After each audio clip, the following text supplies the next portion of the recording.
ఓం శ్రీ గురుభ్యో నమ. ఓం శ్రీ మాత్రే నమ.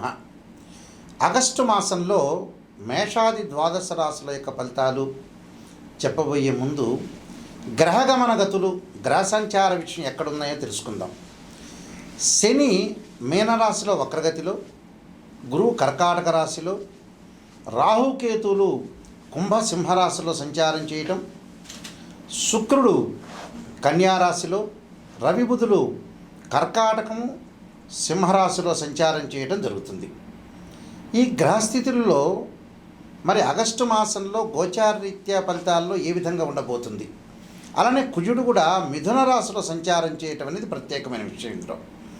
అయితే ఇవన్నీ కూడా గోచారరీత్యా చెప్పబడే ఫలితాలు అంటారు. గోచారం ఎప్పుడు కూడా 20% రిజల్ట్స్ ఇస్తుంది. 20% రిజల్ట్స్ అంటే ఈ నెల రోజుల పాటు మనం ఎలాంటి పనులు చేయాలి, ఎలాంటి నిర్ణయాలు తీసుకోవాలి, వృత్తి ఉద్యోగాల్లో ఎలాంటి నిర్ణయాలు, వివాహ సమస్యలు, వివాహపరంగా, ఇంట్లో పరంగా, కుటుంబ పరంగా, ఆస్తిపాస్తుల పరంగా, ఫైనాన్షియల్ పరంగా ఉండే డెవలప్మెంట్ విషయంలో విద్యార్థులు కూడా ఎలాంటి నిర్ణయాలు తీసుకోవాలి, ఎలాగ మనం జీవితాన్ని గడపాలంటే ఈ నెల రోజుల పాటు ఎలాంటి జాగ్రత్తలు తీసుకోవాలి, మనకు వచ్చే మంచి విషయాలా చెడు విషయాలా, ఎలాంటి విషయాల్ని మనం నిర్ణయం చేయాలి, డబ్బు విషయంలో ఎలాంటి నిర్ణయాలు తీసుకోవాలి, ఆస్తిపాస్తులు, వివాహానికి సంబంధించిన విషయాలు ఎలాంటి నిర్ణయాలు తీసుకోవాల్సిన అవసరం ఉంటుంది చెప్పగలిగేదే మాసఫలము అంటారు. ఈ మాసఫలం అంటే ఏంటంటే గోచారరీత్యా చెప్పబడే ఫలితాలు, బర్త్ చార్ట్ కాదు. గోచార పరంగా ద్వాదశ రాశుల వాళ్ళకి ఆగస్టు మాసంలో ఎలాంటివి జరగబోతున్నాయి, ఎలాంటి పరిహారాలు చేసుకోవాలో తెలుసుకుందాం. తులారాశి వారికి ఈ మాసంలో ప్రధానంగా చూసుకునేటట్టయితే మిశ్రమైన ఫలితాలు ఎక్కువగా ఉంటాయి. ఈ మిశ్రమైన ఫలితాల్లో 6వ స్థానంలో శని వక్రగతిలో ఉండటం వల్ల స్థానచలనం జరగటం, ఉద్యోగంలో ప్రమోషన్లు రావటం, అలానే ఉద్యోగంలో ప్రమోషన్లతో పాటు అగ్రికల్చర్ ల్యాండు, పొలాలు, ఇళ్ళు ఫలితాలు బలమైన ఫలితం అనేది వస్తుంది. ఆరోగ్యం మినహా ఆర్థిక పరంగా ఉండే విషయాలు బలంగా ఉంటారు. అలానే స్థాన మార్పులు, ఆకస్మికంగా కొంత ధన నష్టము, అనారోగ్య సమస్యలు రాకుండా చూసుకోవాలి. బంధుమిత్రులతో విరోధ భావాలు కలగకుండా చూసుకోవాలి. ఎక్కడైతే నేను నెగిటివ్ చెప్పానో ఆ నెగిటివ్ను మీరు ఓవర్కమ్ చేయండి, శ్రద్ధగా వినండి, ఆ నిర్ణయాలు తీసుకోండి. నేను చెప్పిన విషయాలు అన్నీ నెగిటివ్ చెప్పారు గురువుగారని భావించద్దండి దయచేసి. ఎక్కడైతే నిజాన్ని చెప్పానో ఆ నిజాన్ని మీరు ఓవర్కమ్ చేస్తే మీకు అవన్నీ కూడా రివర్స్ అవుతాయి, రెసిప్రోకల్ సిస్టమ్ లాగా అయిపోతాయి. కాబట్టి కొన్ని పరిహారాలు చేసుకోండి. ఆ పరిహారాల్లో ముఖ్యంగా ఆదిత్య హృదయాన్ని పారణం చేయటం, దక్షిణాకాళి యొక్క స్తోత్రాన్ని పారణం చేయటం, భగళాముఖి స్తోత్రాన్ని, అలానే కమలాదేవి యొక్క స్తోత్రాన్ని పారణం చేయండి. చేయటం వల్ల మంచి జరిగే అవకాశం ఉంటుంది.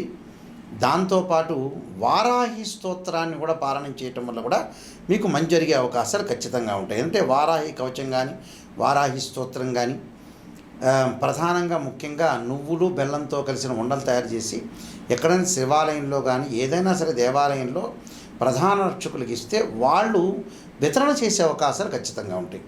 కాబట్టి ఇవన్నీ కూడా మీరు రెమెడీస్ అనేవి ఖచ్చితంగా చేసుకోండి. ఇంటిలోనే శ్రద్ధగా చదవండి. మరికొన్ని రెమెడీస్ చెప్పబోతున్నాం, ఆ రెమెడీస్ పాటించండి, మీరు ముందుకు వెళ్ళండి. ప్రత్యేకంగా కొన్ని రెమెడీస్ అనేవి చాలా ఇంపార్టెంట్. ఆ రెమెడీస్లో మీరు చేయాల్సిన రెమెడీస్ ఏమిటంటే సుందరకాండ పారాయణం చేసుకోవాలి.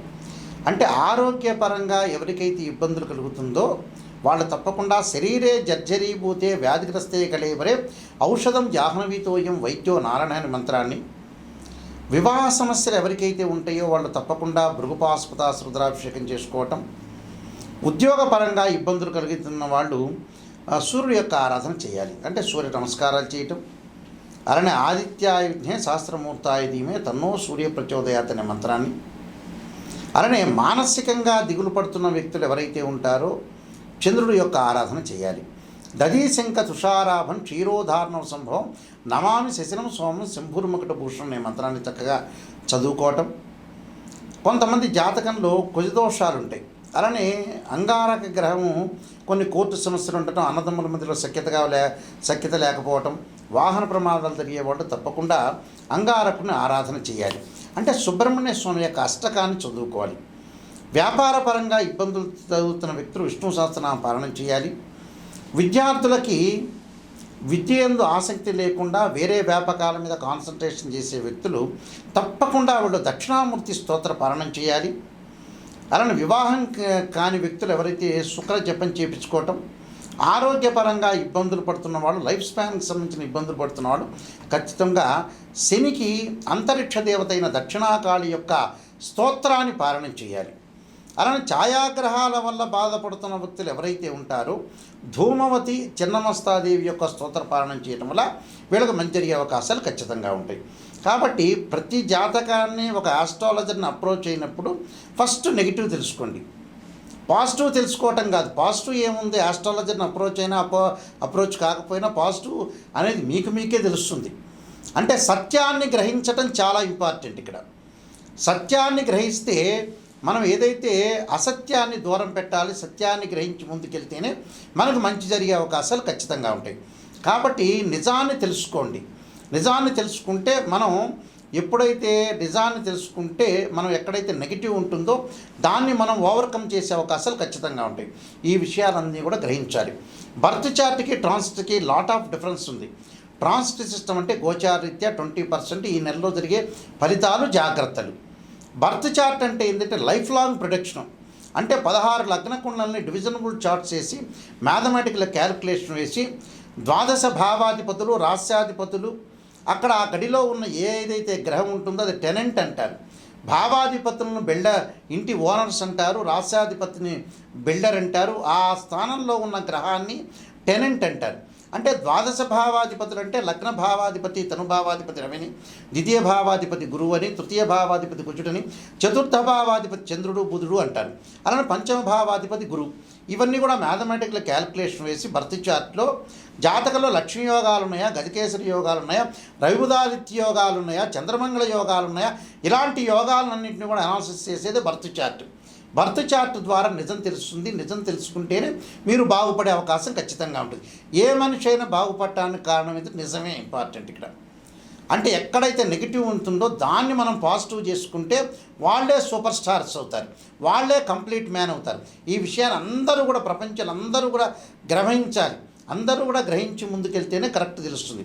నేను కాలసర్పయోగము, కాలసర్పయోగ చంద్రిక, రాహుకేతుడు, ఛాయాగ్రహాలు, బృహత్ పరిహార సింధు, అలానే స్వప్నశాస్త్ర ఫలదీపిక, సర్వదేవతా గోత్రులు ప్రవర్లు పార్ట్ 1, పార్ట్ 2, పుత్రగణపతి వ్రతము, వివాహ మార్తాండము, జాతక చంద్రిక, స్వప్నశాస్త్రము, నవగ్రహ దోషాలకి ద్వాదశ మహావిద్యల యొక్క స్తోత్ర పారాయణాలు, బృహత్ పరిహార సింధు, అలానే ట్రాన్సిట్ ఆఫ్ రిజల్ట్స్, అలానే production of results, transit of results, ఇలాంటి పుస్తకాలన్నీ కూడా నేను నెంబర్ ఆఫ్ ఆస్ట్రాలజీ బుక్స్ అనేది నేను రాశాను.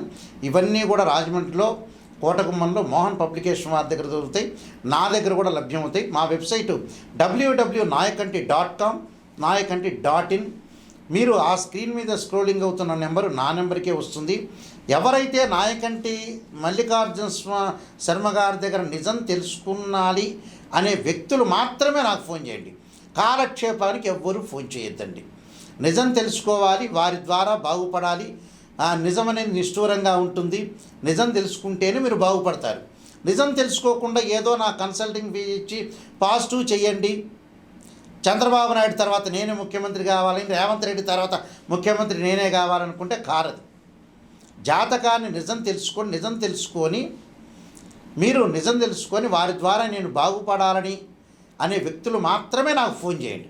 వేరే వ్యక్తులు ఎవరు ఫోన్ చేయొద్దండి. బాగుపడతాను అనే వ్యక్తులు మాత్రమే నాకు ఫోన్ చేయండి. నా నెంబర్ ఆ స్క్రీన్ మీద స్క్రోలింగ్ అవుతుంది. డైరెక్ట్గా ఈ నెంబర్ నా దగ్గరికే వస్తుంది. మీ అందరికీ కూడా శ్రీ పరమేశ్వరుడి యొక్క కరుణాకటాక్షం ఉండాలని ఆశిస్తూ సర్వే జనా సుఖినో భవంతు.